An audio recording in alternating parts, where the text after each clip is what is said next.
आदाब। हर आने वाला दिन पाकिस्तान में बसने वाले शहरियों के लिए अजाब ही लेकर आ रहा है, वो माशी हो, सियासी हो या उनकी ज़िंदगियों से मुतल्लिक हो। ये हफ़्ता और पिछला हफ़्ता जो है अलगनाक ख़बरों का मरकज़ बना रहा। हमने देखा कि लसबेला के करीब एक गाड़ी में आग लगी और उसमें कोई 50 से करीब जो है अफराद जो है लुक़मा अजल बन गए। कोहाट के एक डैम में मदरसे के बच्चे जो हैं वो कश्ती में सफ़र कर रहे थे, वो कश्ती डूब गई और तकरीबन 20 के करीब बच्चों की लाशें मिल चुकी हैं और बहुत सारों की अभी ढूंढी जा रही हैं। कराची में अली गोट जो है केमाड़ी डिस्ट्रिक्ट में एक अलमनाक वाक़या हुआ और वो मुस्तकिल वहाँ पे बसने वाले शहरी जो हैं, मकीन जो हैं, वो ज़िंदगियों की बाजी हार रहे हैं।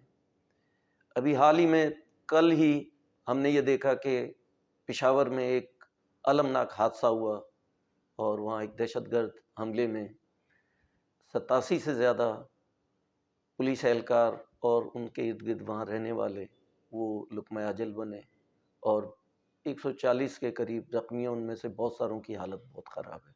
तो हम इन मसाइल पे बात करेंगे और ये हमें बता रही हैं कि समाज के अंदर किस बेदर्दी के साथ शहरियों को उनकी ज़िंदगियों को अज़ाब बनाया जा रहा है और उनसे ज़िंदगियां छीनी जा रही हैं। ये हुकूमतों का मसला नहीं है, हर हुकूमत में ये हुआ, लेकिन ये कि रियासत की अपने शहरियों के मुतालिक जो है तर्ज़ अमल जो है और मुजरिमाना गफलत जो है उनकी ज़िंदगियों से मुतालिक उसका इजहार है। आज हम केमाड़ी डिस्ट्रिक्ट में माच गोट के पास एक छोटा सा गांव है अली गोट, उसके बारे में हम बात करेंगे। वहाँ पर अब तक की इतला के मुताबिक 21 अफराद जो है वो अपनी जान दे चुके हैं, जाँ बहक हो चुके हैं और 18 की शनाख्त हो चुकी है, बल्कि 19 की शनाख्त हो चुकी है। 2 के बारे में अभी तक पूरी क्वाइफ नहीं है। ये मसला टीवी, अखबारात और मुख्तलिफ जगहों पे आया। उसकी वजूहत जो बताई जा रही हैं वो ये है कि इस गांव की बस्ती के चारों तरफ जो है 5 या 6, बाद लोग कहते हैं 8 फैक्ट्रियां जो हैं मुख्तलिफ गैर कानूनी काम वहाँ पे कर रही हैं। अव्वल तो रिहायशी इलाकों के अंदर फैक्ट्रियां बनाना, उनको चलाना ही गैर कानूनी है, लेकिन यहाँ पे न सिर्फ फैक्ट्रियां गैर कानूनी तौर पे काम कर रही हैं, बल्कि उनके अंदर जो काम हो रहा है, जो चीज़ें प्रोड्यूस हो रही हैं, वो भी गैर कानूनी भी हैं और माहौल और सेहत के को जहर आलूदा कर रही हैं। और इस पे मैं ये समझता हूँ कि वहाँ का deputy commissioner, health department, labour department बराह रास्त इन कत्ल के ज़िम्मेदार हैं। होना तो ये चाहिए था हेल्थ सेक्रेटरी को, कमिश्नर कराची को, लेबर सेक्रेटरी को मुअत्तल किया जाता और इन लोगों के कत्ल का मुकदमा इनके खिलाफ कायम किया जाता। ये सारे इदारे बड़ी बड़ी रकमें लेते हैं, पैसे लेते हैं, तनख्वाहें लेते हैं, बड़ी बड़ी गाड़ियाँ एसी ऑफिसेस में बैठते हैं, जो इनका काम है वो काम करने से इनकारी हैं, वो कभी भी ये काम नहीं करते। इसी गोट के करीब ही बल्दिया फैक्ट्री में आज से 10 साल पहले अभी आग लगी और वहाँ के वर्कर्स अभी तक जो है अपने हक के लिए वो जदोजहद कर रहे हैं। अगर बल्दिया फैक्ट्री में लगने वाली आग और उसके बाद पिछले 10 सालों में फैक्ट्रियों कारखानों में जो सूरत हाल है उसका अगर तदारुक किया जाता, लेबर इंस्पेक्शन बेहतर हो जाती, लेबर डिपार्टमेंट अपना किरदार अदा करता, तो आज ये वाक़या हमें देखने को नहीं मिलता। इसके बहुत सारे पहलू हैं। एक पहलू तो ये है कि ये फैक्ट्रियाँ कहीं पे भी लेबर डिपार्टमेंट से रजिस्टर्ड नहीं है। इसकी बिल्डिंग्स का अप्रूवल जो है या केडीए से और जो है सिंध डेवलपमेंट ये अथॉरिटी जो है कराची की, वहाँ से भी इसका कोई अप्रूवल नहीं है, कोई एनओसी नहीं है, गैर कानूनी तौर पे ये काम कर रही हैं। तीसरी बात, यहाँ जितने वर्कर्स काम करते हैं उनके पास ना तो अपॉइंटमेंट लेटर है, ना ही वो सोशल सिक्योरिटी और पेंशन की स्कीम से रजिस्टर्ड है। तो ये बंदी खानों के तौर पे यहाँ पे लोग काम करते हैं। ये फैक्ट्रियाँ क्यों यहाँ इन इलाकों में लगाई जाती हैं? इसलिए लगाई जाती हैं कि ये बिजली चोरी करते हैं, ये पानी चोरी करते हैं और ये लेबर डिपार्टमेंट और उनकी सेहत के डिपार्टमेंट और दीगर डिपार्टमेंट की, इवन पुलिस की मिली भगत के साथ ये सारा काम करते हैं और अपने टैक्सेस और सब चीज़ें बचाते हैं यहाँ पर।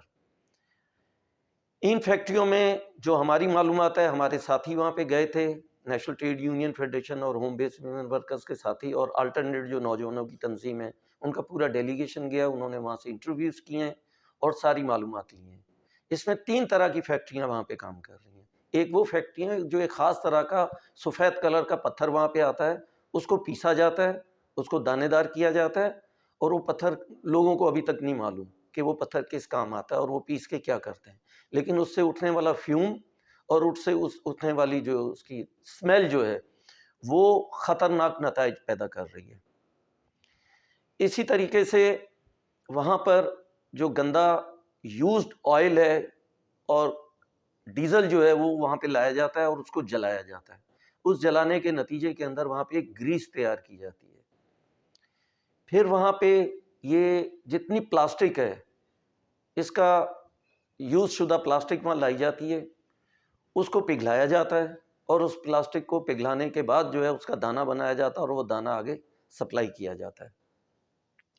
یہ عرصہ دراز سے یہ کام وہاں پہ جاری ہے، اور عمومی طور پہ یہ ہوتا ہے کہ کراچی میں تقریباً 11 مہینے سی بریز چلتی ہے، سمندر سے ہوا چل کے وہ زمین کی طرف جاتی ہے، جس کے نتیجے میں ہر شام کو یہ ساری آلودگی شہر کی جو ہے شہر سے باہر نکل جاتی ہے۔ اس لیے نومبر کے مڈ تک کوئی بڑے مسائل نہیں ہوتے سانس کے، لیکن اس کے بعد دسمبر اور جنوری کے کچھ دنوں میں یہاں پر لینڈ بریز چلتی ہے کہ زمین سے سمندر کی طرف جاتی ہے، جس کے نتیجے میں شہر کی ساری کثافت اور آلودگی شہر کے اندر ہی رہتی ہے۔ عمومی طور پہ شہر کے اندر دھول، مٹی، دھوئیں، اور اس کی وجہ سے سانس اور اس کے مسائل پیدا ہوتے ہیں۔ اور یہاں پہ بھی یہی واقعہ ہر سال جو ہے انہی مہینوں کے اندر جو ہے لوگوں کو سانس کے مسائل پیدا ہوتے تھے، لیکن اس مرتبہ جو ہے یہ بہت سیویئر ہو گیا۔ اور پہلی مرتبہ پچھلے مہینے یہ ایک خاتون جو ہے سانس کی بیماری کی وجہ سے، اس کو پہلے سانس کا مسئلہ ہوا، بخار ہوا، گلا بالکل اس کا بند ہو گیا، بات نہیں وہ کر سکتی تھی، جسم پہ اس کے دانے نکلے۔ انہوں نے سمجھا کہ یہ شاید کوئی بیماری ہے، جس کے نتیجے میں اس کو ہاسپٹل لے کر گئے اور اس کی ڈیتھ ہو گئی۔ اور یہ پچھلے مہینے سے یہ سلسلہ آج تک یہ جاری ہے، اور اس میں کہا جا رہا ہے کہ یہ جو ہلاکتیں ہوئی ہیں اس میں تقریباً 80% جو ہے بچے مرے ہیں، عورتیں اور نوجوان، اس کا انتقال ہوا ہے۔